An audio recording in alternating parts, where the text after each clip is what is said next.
Vorbiți frumos că nu aude lumea, dracu. Mă lasă și din tată să fumeze aici. Eu știu, ia fă o probă. Mă te glumesc. Bă, cine țigară?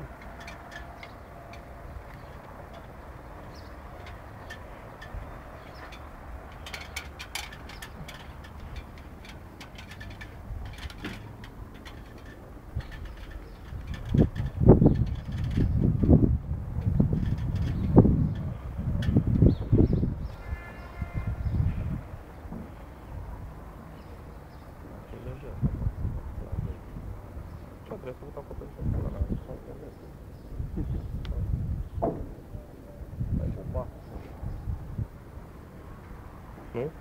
Da. Ăla era alt ca să iasă și podul ca lumea.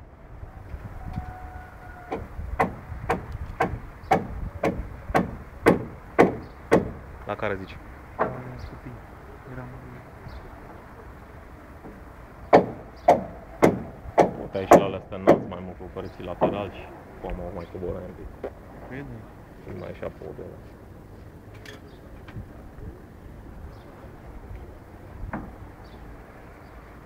Sau ridicai numai pereții de exterior. Exact. Da, nu, ieșea lucarnă. Nu trebuie să facă, trebuia să o cocoșezi.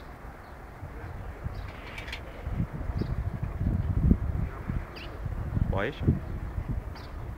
Ce scaunul de pe cap nu ce de 1,20? Nu 60 sau ce făceam, nu făceam.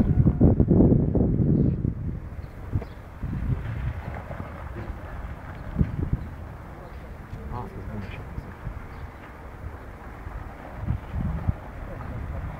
Ce? Asta da. Care? cea mai...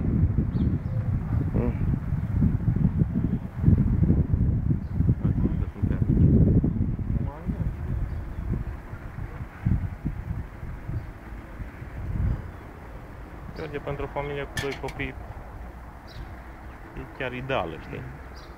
Fiecare să aibă camera lui, e bine. Dar și lui Dan a tot cu 3 dormitoare. Pentru asta nu e nicio problemă.